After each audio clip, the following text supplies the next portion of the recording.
My dear sister Josefa, welcome to the United Nations Secretariat. Thank you for accepting this invitation to have this conversation interview so that you can explain what are the flagship products, flagship programs that are driving Africa towards first food security and food sovereignty.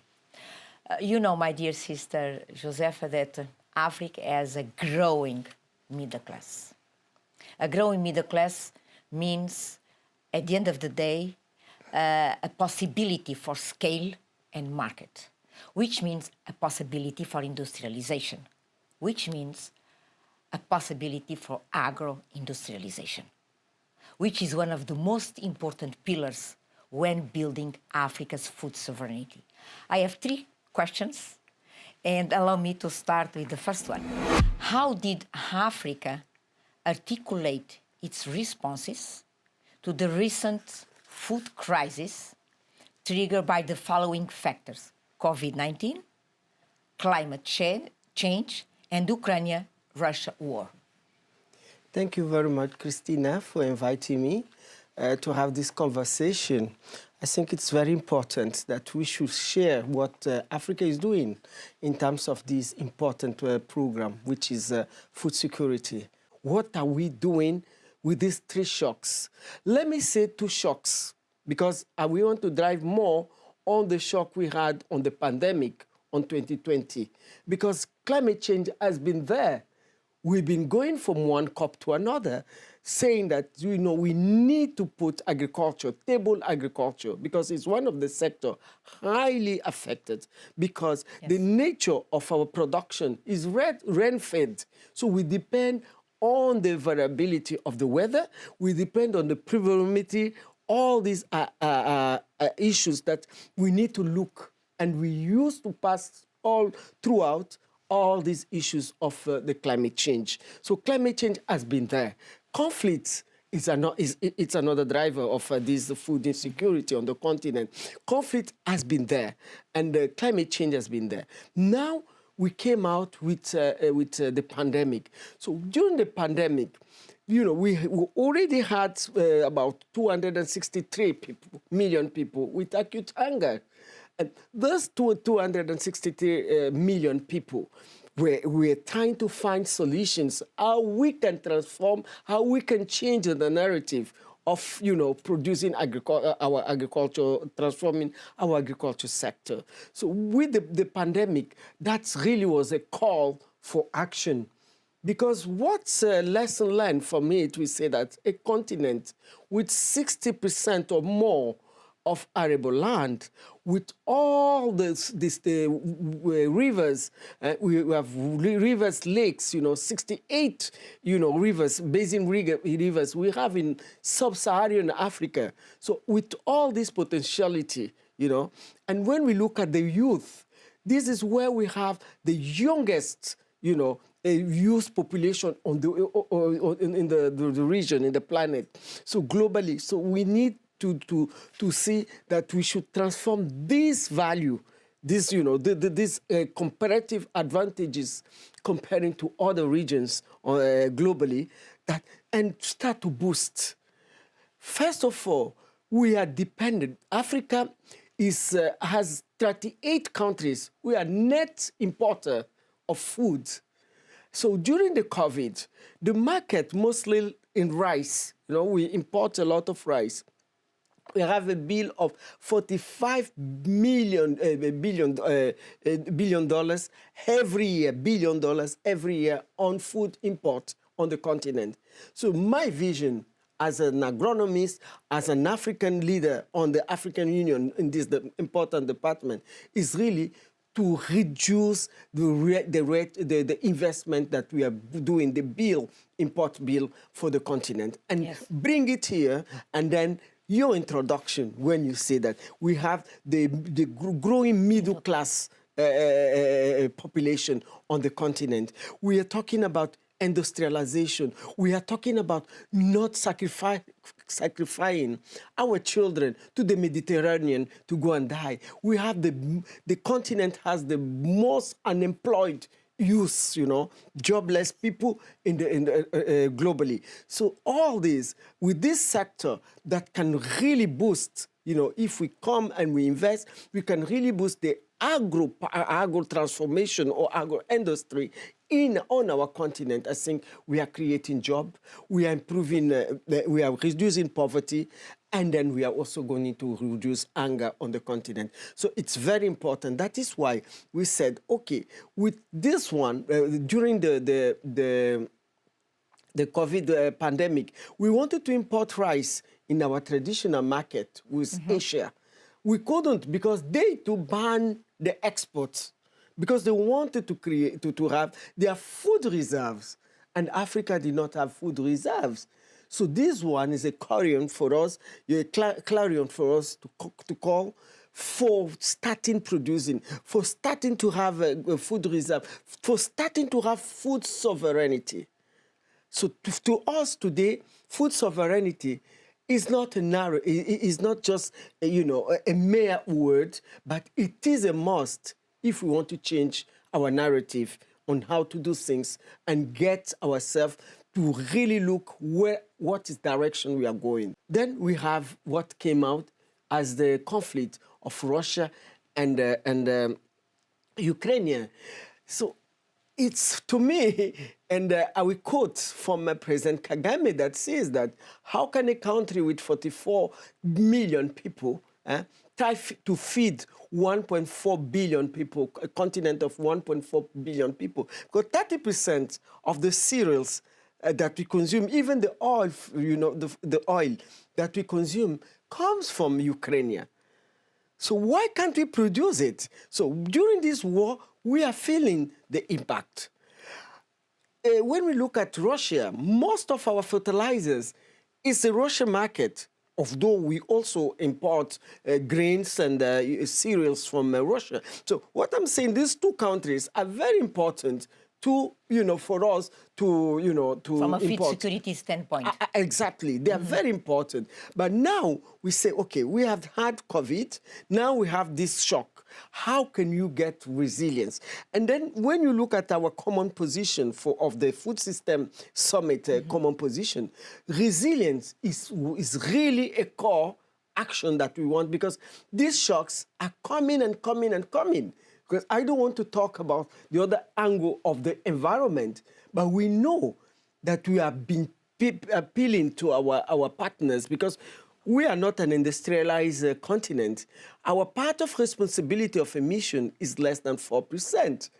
So we are just, are trying to, learn from the mistakes the Western countries did in terms of really using our natural resources, in terms of polluting the planet. So we want to be, to have that solidarity, because we want to make sure that we ensure a better future for the next generation and we don't pollute our continent. You mentioned three things that I believe are critical. First, Africa has a clear vision in terms of working its own journey to food security and food sovereignty. And we start a long time ago, 2003. A couple of assessments have been made. And you said in a very open way that we are not on track. So we need to understand what has been preventing African countries of addressing a paradox. Africa is rich, you mentioned, agriculture, land, water, you name it, but dealing with food insecurity for decades and decades. Then you mentioned something that I believe is crucial. We are not in track, but there is political will. I would like to understand you as commissioner for this crucial sector in Africa. What are some of the projects with a looking forward that you believe for the next 10 years, things will be different? Meaning that for the next 10 years, yes, the African Union Commission will support African countries deliver the Malabo Declaration. All these issues, are part of the food system. That's why we are saying we want a resilient, a sustainable, resilient food system in Africa to transform this sector.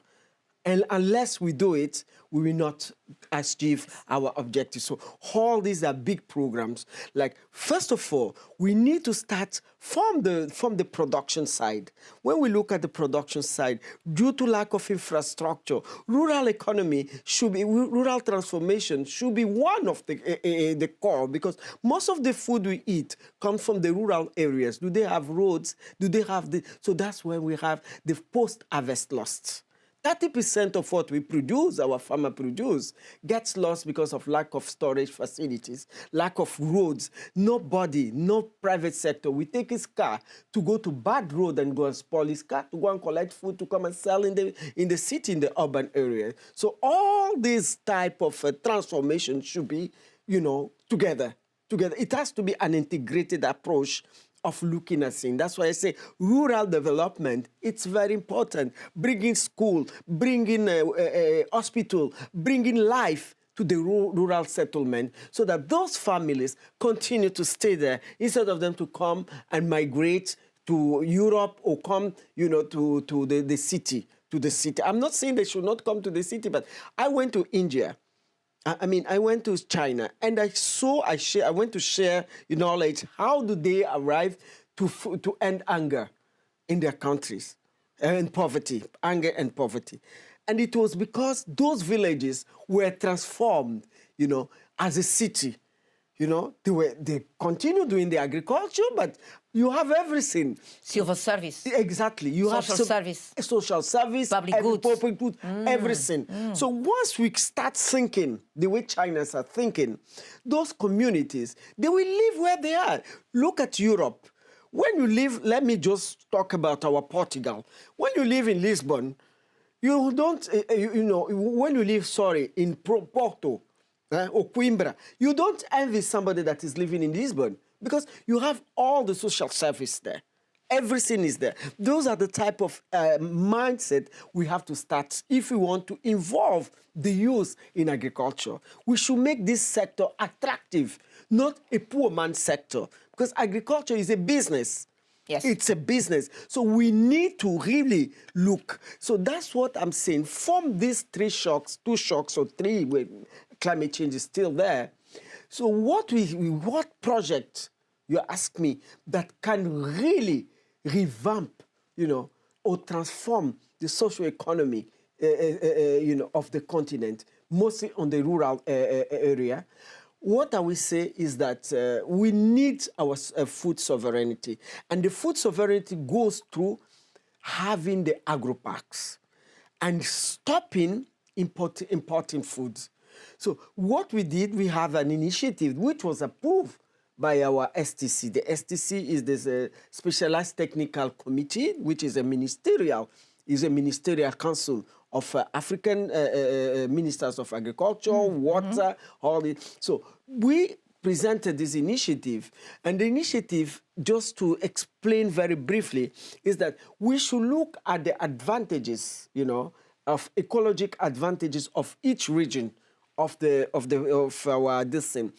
our region, and try to build the food basket for our food sovereignty or food reserve on the continent. So we say, like, when you look at our brothers from the northern part, taking account the ecosystem of each region. Each region. As the starting point. As the starting point. What do they produce? What is their, ecologic advantages comparing to other regions? So, like in the north, we have a lot of vegetables and fruits, because their ecosystem is really favorable for the production of those cultures.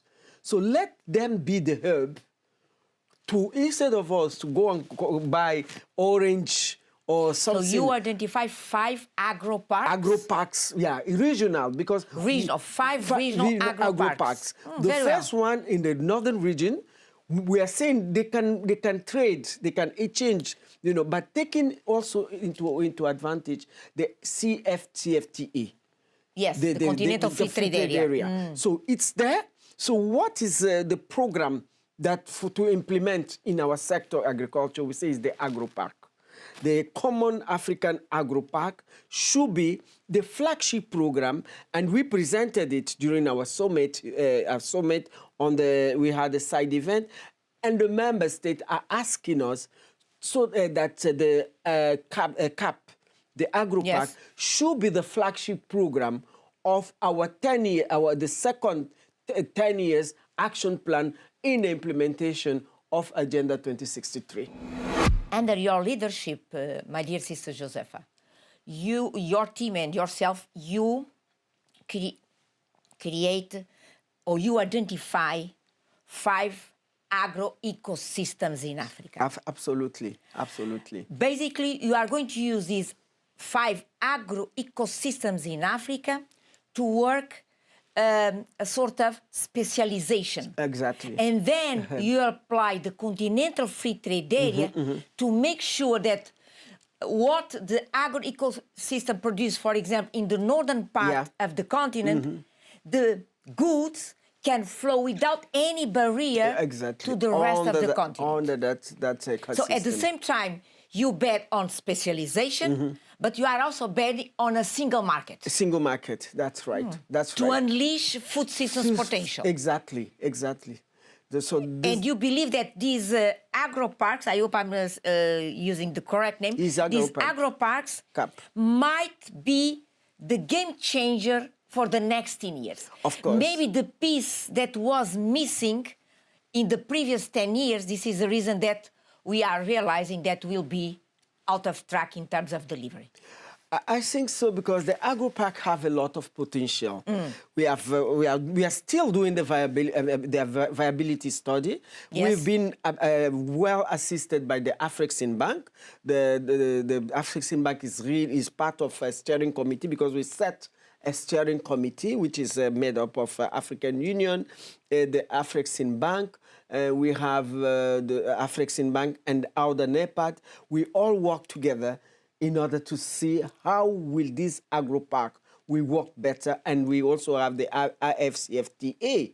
They are part of the steering committee. We are now inviting the African Development Bank to join us. They participate, but they are not yet, because they have agro-poles. But the agro-poles are at the national level. And those agro-poles can be important for us to, to come up with in terms of the agro-park. You have the agro-region that can be broken down in agro-poles. So we are trying to identify some commodities. As I say, the Northern Agro-Park will be the hub of vegetables and fruits. The West Africa, we are seeing rice. Their staple food is rice. Millet. Yeah, we are talking about rice in that region, and they have millet, they have fonio, all this. We can be the hub in that region. In the Central Africa, we produce, they consume a lot of cassava. So we are looking at cassava, industry for the Central Africa. The Eastern Africa, we are looking at maize, cereals. Let cereals be the agro-park. And the Southern Africa is livestock. When you look at South Africa, Namibia, Botswana, they are more livestock because of their ecosystem as well, because their ecology is more on the dairy and all this type of commodity. Basically, you identify the comparative advantage of each regional ecosystem. You are trying to unleash this comparative advantage through these agro-parks. The Common African Agro-Parks. So once we do it, this is a deliverable. This is a game change for us to have our food reserve and our food sovereignty. And this is also one of the areas where we can create job creation, where we can go industrialize, because we are talking about industrialization, finished products, agriculture finished product, goods, all this. Everything can come from there. We are also talking about agricultural services, all of it, because if you look at Malabo, we are not inventing the wheel.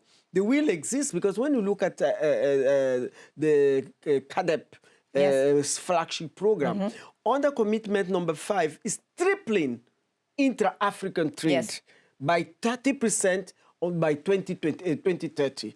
So this one will allow us to triple the inter-African trade in agriculture and agricultural services. So I think it's part of the commitment of our head of state, and the initiative is there. Today we have the IFCFTA, so I think we have all the ingredients, all the ecosystem to really go and see how I finance... believe that we can formulate a beautiful conclusion of what you just said. When you look at the continental free trade area, and we see that the continental free trade area will bring market and scale, and we look around looking for a low-hanging fruit, I do believe that agro-industrialization is the low-hanging fruit in Africa's industrialization journey, where you can start by processing, transforming our natural agriculture production, and by doing so, building our industrial culture. By revamping local value chains. My dear sister, Josefa, thank you very much for this wonderful conversation. It has been a pleasure. Thank you very much. Thank you, the UN, for inviting me. And a pleasure. We are here to work together and hand in hand. Thanks. Yes.